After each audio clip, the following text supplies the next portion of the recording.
So properties of water देखते हैं, है ना। प्रॉपर्टीज ऑफ वाटर ऐसा है, तो water is very weak, water is very weak electrolyte, water is very weak electrolyte, है ना। सेकेंड ऐसा है कि आउट ऑफ 55.5 करोड़ मॉलिक्यूल्स, है ना, only one dissociate into H plus and OH minus, H plus and OH minus at 25 degree Celsius, at 25 degree Celsius, ठीक है ना। अब ऐसा इसका मतलब है कि ये जो मैंने बोला ये क्या है, एक्सपेरिमेंटली देखा गया कि 55.5 करोड़ मॉलिक्यूल्स में से सिर्फ एक मॉलिक्यूल डिसोसिएट होता है H प्लस और OH माइनस में। इसका मतलब है कि वाटर का डिसोसिएशन बहुत ही कम होता है, ठीक है। अच्छा, तो 55.5 इंटू 10 टू द पावर 9, इसमें से सिर्फ एक मॉलिक्यूल डिसोसिएट हुआ, है ना। तो एक में से कितना होगा, 1/55.5 इंटू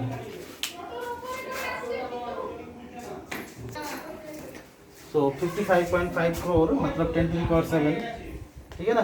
तो इसमें से एक डिसोसिएट होता है, तो एक से डिसोसिएट होगा 1/55.5 इंटू 10 टू द पावर 7 मतलब 1.8 into 10 to the power -9, 1.8 into 10 to the minus 9, यही क्या है, अल्फा। अल्फा माने डिग्री ऑफ डिसोसिएशन। तो percent ionisation of water is percent ionisation of water is 1.8 into 10 to the power -7%, है ना। Okay, अच्छा, तो 55.5 करोड़ मॉलिक्यूल के अंदर मात्र एक मॉलिक्यूल डिसोसिएट होता है H प्लस और OH माइनस, ठीक है ना। अच्छा, बस इतना ही है। और थोड़ा सा है, that is the molarity of pure water, वो कितना, वो देखना है बस, है ना। 3 नंबर पे हम यही देखेंगे कि molarity of pure water, molarity of pure water is 55.5 molar, 55.5 molar. तो 1 litre pure water, 1 litre pure water, है ना। तो इसका मतलब है 1 लीटर प्योर वाटर, इसका मतलब है वॉल्यूम कितना हुआ, 100 ml या 1000 ml। 1 लीटर मतलब 1000 ml। अच्छा, अब डेंसिटी कितना है, 1 ग्राम पर ml, ठीक है ना। तो mass equals to volume into density, है ना। Volume into density means 1000 gram, ठीक है ना। सो N ऑफ H2O कितना होगा, 1000/18 मतलब 55.5। अब ऐसा है कि मोलारिटी ऑफ वाटर, इसका मतलब है N of water by volume. N of water कितना, 55.5 डिवाइडेड बाई 1 मतलब 55.5 मोलारिटी, 55.5 मोलारिटी, ठीक है ना। तो molarity of pure water is 55.5 molar. तो हम प्रूफ कैसे किए, देखो 1 लीटर प्योर वाटर मतलब उसमें 1000 ml है, डेंसिटी वाटर का कितना, तो 1 ग्राम पर ml। तो मास क्या होता है, V इंटू डी, 1000 ग्राम। तो मोल कितना होगा, 1000/18 55.5। तो मोलारिटी कितना होगा, mole of H2 by volume 55.5/1 मतलब 55.5 मोलर। इतना क्लियर सबको, चलो। सो अब हम देखेंगे पीएच कैलकुलेशन, है ना। पीएच कैलकुलेशन हम देख रहे थे, फिर से एक बार कुछ केस हम करेंगे, है ना। तो जैसे नेक्स्ट केस, है ना, पीएच ऑफ, है ना। इसके बाद हम देखेंगे next case, pH calculation for case, है ना, pH calculation, pH calculation for mixture of strong acids, mixture of strong acids है ना, pH calculation of mixture of strong acids. इसके लिए जो फॉर्मूला है E1 प्लस E2 प्लस, है ना, dot dot that is equals to होता है E फाइनल, है ना, E final. Okay, so N1V1 plus N2V2 plus dot dot that is equals to NR into V final, यही equation है। N1V1 plus N2V2 plus dot dot that is equals to NR into V final, ठीक है ना। Okay, अच्छा, अब कुछ question देना है। NR क्या है? कंसंट्रेशन ऑफ H प्लस, है ना। NR क्या है बोलो? Concentration of H plus. चलो देखते हैं, है ना, कुछ क्वेश्चन देते हैं, है ना। एक क्वेश्चन चलो, 400 ml of 0.01 molar HCl, 0.01 molar HCl plus इसी में ले लिया, मान लो 600 ml ऑफ, है ना,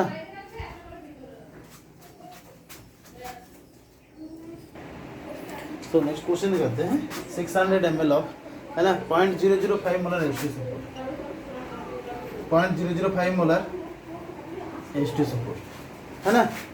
सो दोनों का मिक्सचर ले लिया गया। सो कैलकुलेट पीएच, चलो, है ना, कैसे करना है करो, है ना। फॉर्मूला ऐसा है, देखो HCl भी एसिड है, H2SO4 भी एसिड है, और मैंने बोला कि for mixture of strong acid, ये फॉर्मूला है। So N1V1 plus N2V2 plus dot dot that is equals to NR into V final, ठीक है ना। अच्छा, अब देखते हैं कैसे होगा, है ना। तो जो फॉर्मूला है उसी में पुट करो, ठीक है ना। देखते हैं। सो N1V1 प्लस N2V2, है ना, that is equals to NR into V final. N1 molarity into valency factor, ठीक है ना। तो 0.01 into valency factor 1 into volume कितना 400 प्लस N2 मोलारिटी कितना 0.005 इंटू वैलेंसी फैक्टर कितना 2 into 600 that is equals to NR into V final कितना 400 plus 600, है ना, यही हो जाएगा। तो यहाँ से कैलकुलेट करो, और कैलकुलेट करने के बाद जो होगा वही आंसर, ठीक है ना। तो यहाँ से NR निकालो, है ना। NR निकालने के बाद NR आएगा 10 to the power minus 2, तो pH हो जाएगा minus log of 10 to the power minus 2, answer होगा 2 is the answer. So 400 ml of 0.01 molar HCl, 600 ml of 0.005 molar H2SO4, दोनों को मिक्स किया गया, कैलकुलेट pH करने के लिए बोला था। Formula N1V1 plus N2V2 that is equals to NR into V final. N1V1 मतलब नॉर्मालिटी माने मोलारिटी इंटू वैलेंसी फैक्टर, तो मोलारिटी 0.01 इंटू वैलेंसी फैक्टर 1 होता है HCl का, और वॉल्यूम लिया था 400 plus 0.005 molarity into 2 valency factor into 600 that is equals to NR into 400 plus 600, तो NR कितना आया 10 to the power minus 2, तो pH equals to minus log of 10 to the power minus 2 that is equals to 2। Okay, next अब हम देखेंगे pH for strong base, है ना। अब हम देखेंगे pH for strong base. Okay, pH, next case pH for strong base, ठीक है ना। Mixture of strong base. pH for mixture of strong base. Mixture of strong base. ठीक है, pH for mixture of strong base. तो उसके लिए क्या होगा, अगेन वही वाला फॉर्मूला N1V1 है ना, N1V1 plus N2V2 plus dot dot that is equals to NR into V final, NR into V final.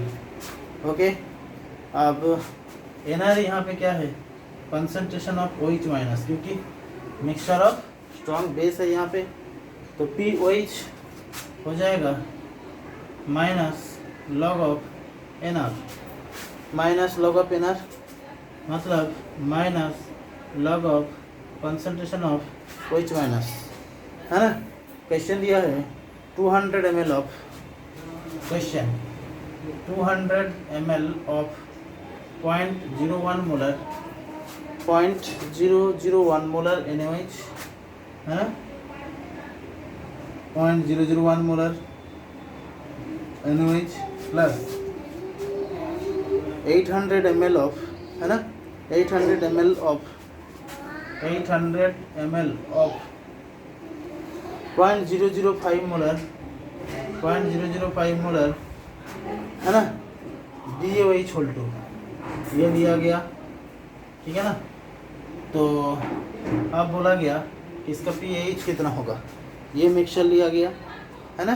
तो बोला गया कैलकुलेट pH. अब इसका pH कैलकुलेट करो. ठीक है, तो 200 ml of 0.001 molar NaOH and 800 ml of 0.005 molar DaOH whole 2. ठीक है, चलो कैसे करना है करो, वही वाला फार्मूला, सेम फार्मूला. बोलो कैसे होगा, N1V1, इसका आंसर कैसे करते हो बोलो, N1V1 plus N2V2 that is equals to NR into V1 plus V2. तो N1V1 मतलब वही वाला केस कि M1 इंटू V1, M1 कितना 0.001 into 1 into V1 200 plus N2 कितना 0.005 into 2 into 800 into NR into V1 plus V2 मतलब 200 plus 800. ठीक है ना, ये हो जाएगा. तो उससे NR आएगा 82/1000. इससे कैलकुलेट करने के बाद NR आएगा 82/1000, है ना. NR क्या आएगा बोलो, 82/1000. So that is equals to OH minus 8.2 into 10 to the minus 3, 8.2 into 10 to the power minus 3. यही हो जाएगा concentration of OH minus, concentration of OH minus. तो POH क्या होगा, 3 माइनस, सो POH हो जाएगा POH that is equals to हो जाएगा 3 minus log of 8.2, 3 minus log 8.2. तो pH कितना होगा, pH होगा, है ना, 14 माइनस POH, माने 14 minus 3 plus log 8.2, 11 plus log 8.2, 11 plus log 8.2. ठीक है, मैं फिर से एक बार बोल रहा हूँ कि 200 ml of 0.001 molar NaOH plus 800 ml of 0.005 molar DaOH whole 2, इसको मिक्स किया गया. Calculate pH, N1V1 plus N2V2 equals to NR into V1 plus V2. तो NR इतना आया, ये कॉन्सेंट्रेशन ऑफ OH माइनस आया, तो pH क्या होगा, pH हो जाएगा 3 माइनस लॉग 8.2, pH इक्वल्स हो जाएगा 14 माइनस pH. ठीक है ना. तो ये हो गया pH for mixture of strong base. Next case करते हैं कि दोनों का मिक्सचर, एसिड का भी और बेस का भी, दोनों का मिक्सचर लेने के बाद क्या होगा वो भी देख लेते हैं. क्लियर.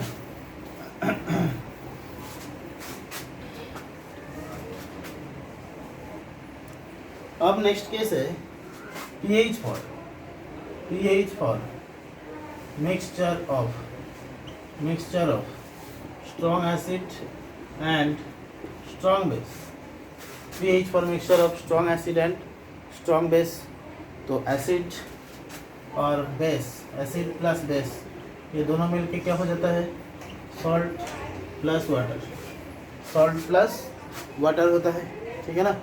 इसका इस रिएक्शन का क्या नाम है बोलो? इस रिएक्शन का नाम है न्यूट्रलाइजेशन रिएक्शन, न्यूट्रलाइजेशन रिएक्शन, ठीक है ना। अब step 1 calculate total equivalent of acid, है ना। स्टेप 1 हमें क्या करना है कि calculate total equivalent, calculate total equivalent of acid, है। टोटल इक्विवेलेंट ऑफ एसिड कैसे करना है? हाँ, ई एसिड, है ना, that is equal to N1 V1 plus N2 V2 plus dot dot dot, है ना। फिर उसके बाद calculate total equivalent of base. Step 2 हमें करना है calculate total equivalent of base, है। तो ई बेस क्या होगा बोलो? ई बेस हो जाएगा N1 V1 plus N2 V2 plus dot dot dot. तो calculate total equivalent of acid. फिर उसके बाद करना है calculate total equivalent of base. तो E base that is equal to क्या हो जाएगा बोलो? N1 dot V1 dot plus N2 dot V2 dot plus dot dot dot. फिर उसके बाद क्या करना है? Compare equivalent of acid and base. Step 3 ऐसा करना है कि compare equivalent of acid and base, है ना। कंपेयर करना, मैं फिर से बोल रहा हूँ, पहले तुम्हें चेक करना है टोटल इक्विवेलेंट ऑफ एसिड कितना, फिर उसके बाद तुम्हें चेक करना है टोटल इक्विवेलेंट ऑफ बेस कितना, फिर उसके बाद तुम्हें चेक करना है, कंपेयर करना है equivalent of acid and base को कंपेयर करना है। तो ये एसिड क्या होगा? N1 V1 plus N2 V2 plus dot dot. ये बेस क्या होगा? N1 dot plus V1 dot plus N2 dot V2 dot plus dot dot. Compare equivalent of acid and base, इसको करना है, ठीक है ना। अब इसमें भी कंपेयर में भी हमें देखना है, कुछ केस आएगा, है ना। केस आएगा, देखते हैं कौन सा केस आ सकता है। ओके, सो अगर ऐसा है कि मान लो केस 1 है ना, अगर equivalent of acid is equals to equivalent of base और होता है equivalent of acid is equals to equivalent of base, then ये क्या हो जाएगा? न्यूट्रल हो जाएगा। और न्यूट्रल का मतलब pH कितना होगा? 7। फिर केस 2 देखते हैं। केस 2 कुछ ऐसा होगा, मान लो equivalent of acid is greater than equivalent of base, equivalent of acid is greater than equivalent of base, है ना। इसका मतलब ये एक्सेस में रहेगा, एसिड एक्सेस में रहेगा और ये लिमिटिंग रिएजेंट रहेगा बेस, ठीक है ना। तो ये कैसा होगा? ये हो जाएगा एसिडिक, और एसिडिक का मतलब है pH less than 7, pH less than 7, ठीक है ना। चलो, इसके बाद अभी करना क्या है? एसिड ज़्यादा है, एसिड के इक्विवेलेंट, तो E acid minus E base divided by, है ना, V total that is equal to NR, that is equal to concentration of H plus, that is equal to concentration of H plus, ठीक है। अच्छा, case 3 मान लो ऐसा कुछ हो गया कि इक्विवेलेंट ऑफ एसिड से इक्विवेलेंट ऑफ बेस ज़्यादा है ना। तो अभी बेस क्या हो जाएगा? एक्सेस में है, और एसिड क्या हो जाएगा? लिमिटिंग रिएजेंट होगा। तो ये कैसा होगा? बेसिक होगा। बेसिक होगा तो pH कैसा होगा? ग्रेटर देन 7 होगा। तो इसके लिए हम क्या बोलेंगे? E base minus E acid divided by V total that is equal to NR, that is equal to concentration of OH minus, concentration of OH minus, ठीक है ना। तो क्या हुआ बोलो ना? फर्स्ट केस ऐसा हुआ कि अगर equivalent of acid is equal to equivalent of base होता है, फिर ये न्यूट्रल होगा। न्यूट्रल का मतलब pH इक्वल टू 7 होगा। केस 2, अगर एसिड का इक्विवेलेंट बेस से ज़्यादा है, देन एसिडिक होगा तो pH लेस देन 7 होगा। तो इसके लिए कैसे निकालना है? E acid minus E base by V total that is equal to NR, that is equal to concentration of H plus. और case 3, E acid less than E base, मतलब ये लिमिटिंग रिएजेंट है, एक्सेस है, मतलब pH greater than 7 होगा। और इसके लिए E base minus E acid divided by V total that is equal to NR, that is equals to OH minus का कॉन्सेप्ट। ठीक है, चलो नेक्स्ट क्वेश्चन देखते हैं। नेक्स्ट क्वेश्चन देखते हैं। तो mixture of strong acid strong base हो गया। ठीक है,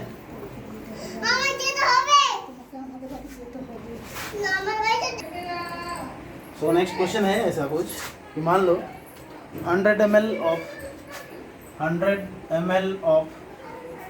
0.1 मोलर है ना HCl plus 200 ml of 0.2 molar H2SO4 plus 300 ml of 0.3 molar है ना। अब ले लेता हूँ NaOH है ना, NaOH plus 400 ml of 0.4 molar, अब ले लेते BOH होल 2, मिक्सर दे दिया। ठीक है ना। अब बोला है कि कैलकुलेट pH कैलकुलेट करो। 100 ml of 0.1 molar HCl plus 200 ml of 0.2 molar H2SO4 plus 300 ml of 0.3 molar NaOH plus 400 ml of 0.4 molar BOH whole 2। हमें करना क्या है कि पहले तो मोलारिटी ऑफ HCl कितना है 0.1 है ना। सो मोलारिटी ऑफ HCl कितना 0.1। ओके, वैलेंसी फैक्टर कितना है HCl का, वैलेंसी फैक्टर ऑफ HCl कितना बोलो 1 है ना। फिर उसके बाद N1 कितना हो जाएगा, N1 हो जाएगा है ना, N1 हो जाएगा तुम्हारा 1 × 0.1 मतलब 0.1। ठीक है, फिर उसके बाद मोलारिटी ऑफ H2SO4 कितना बोलो 0.2, वैलेंसी फैक्टर ऑफ H2SO4 कितना बोलो 2। फिर N2 कितना हो जाएगा बोलो, N2 हो जाएगा 0.22 × 0.2 मतलब कितना 0.4। ठीक है ना। फिर उसके बाद molarity of NaOH that is equal to हो जाएगा 0.3 है ना। वैलेंसी फैक्टर ऑफ NaOH कितना होगा 1। सो N3 कितना हो जाएगा बोलो, N3 हो जाएगा 0.3 × 1 दैट मीन्स 0.3। फिर मोलारिटी ऑफ है ना BOH होल 2, इसका कितना है 400 ml 0.4 और इसका valency factor of BOH whole 2 कितना हो जाएगा बोलो, दैट इज 2। सो N4 कितना होगा बोलो, N4 हो जाएगा है ना। या ऐसा करते हैं इसको N1 डॉट इसको कर लेते हैं N2 डॉट, तो कितना हो जाएगा बोलो 0.4 × 2 हो जाएगा 0.8। ठीक है ना। फिर उसके बाद हमें क्या करना है ना, E एसिड निकाल लो। E एसिड क्या होगा N1V1 प्लस N2V2 है ना। सो N1 कितना 0.1 × V1 कितना 100 प्लस N2 कितना N2 0.4 × 200 है ना। तो ये होगा E acid that is equal to N1V1 plus N2V2। ठीक है। So mil equivalent of acid 0.1 × 100 plus 0.4 × 200। ठीक है ना। ये एसिड इतना होगा है ना। तो ये क्या होगा बोलो, मिल इक्विवेलेंट ऑफ एसिड, क्योंकि ये मिलीमोल में है। So mil equivalent of acid इतना होगा। क्लियर। और मिल इक्विवेलेंट ऑफ बेस कितना होगा बोलो, मिल इक्विवेलेंट ऑफ बेस ये हो जाएगा तुम्हारा कितना बोलो, ये हो जाएगा 0.3 × 300 प्लस 0.4 0.8 × 400 है ना। ये हो जाएगा मिल इक्विवेलेंट ऑफ बेस, ये हो जाएगा। ठीक है ना। तो ये हो जाएगा 90 है ना, ये हो जाएगा 90 और ये वाला हो जाएगा 410। अब ऐसा है कि ये लिमिटिंग रिएजेंट, ये एक्सेस रिएजेंट है, तो हमें करना क्या है, इक्विवेलेंट ऑफ बेस माइनस, तो 410 माइनस है ना। सो NR हो जाएगा, क्या हो जाएगा बोलो है ना, ये हो जाएगा 410 equivalent of base minus 90 divided by, है ना, टोटल वॉल्यूम, है ना, वी टोटल कितना है, वी टोटल, है ना। तो ये कितना हो जाएगा बोलो, 410 minus 90 divided by V total मतलब 1000 ml, है ना। वी टोटल कितना हो जाएगा, 1000 ml। तो यहाँ से एनआर का कुछ वैल्यू आएगा, वो आएगा कंसंट्रेशन ऑफ OH माइनस। तो कंसंट्रेशन ऑफ OH माइनस आएगा 22 या 32 इंटू 10⁻², है ना। सो कंसंट्रेशन ऑफ OH माइनस ये आ जाएगा बोलो, है ना। कंसंट्रेशन ऑफ OH माइनस आएगा 3.2 इंटू 10⁻², 3.2 इंटू 10⁻², 3.2 इंटू 10⁻²। तो pH इक्वल्स हो जाएगा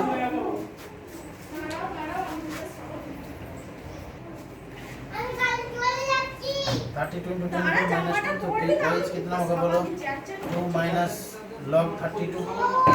pH कितना होगा बोलो, 14 minus pH, that means 14 minus 2 plus log 32 मतलब 12 प्लस log 32, हाँ 12 प्लस log 32।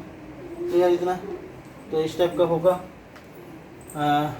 410 माइनस 90, है ना, 410 माइनस 90, दैट मीन्स ये कितना होगा 320 और नीचे कितना है 1000। ओके, सो 32 इंटू 10⁻², है ना। तो ये होगा आंसर। फिर से एक बार बोल रहा हूँ, पहले इक्विवेलेंट ऑफ एसिड निकाल लिया, फिर इक्विवेलेंट ऑफ बेस निकाल लिया, फिर जो ज़्यादा है ना, फिर जो ज़्यादा है उससे जो कम है उसको माइनस कर दिया। तो देख लिया कि बेस का ज़्यादा है तो बेस माइनस एसिड कर दिया डिवाइडेड बाई वी टोटल। तो अगर बेस ज़्यादा है तो एनआर इक्वल्स टू यही हो जाएगा कंसंट्रेशन ऑफ OH माइनस। तो 32 इंटू 10⁻², तो pH कितना होगा 2 माइनस log 32। तो pH कितना हो जाएगा 14 माइनस pH, तो 12 plus log 32, that is the answer. Clear, इतना सबको समझ आ गया। तो ये हो गया pH का कुछ केस, और भी कुछ केस बचा है pH का, ठीक है ना। थोड़ा सा बड़ा टॉपिक है, हम धीरे धीरे पढ़ेंगे इसको। ओके।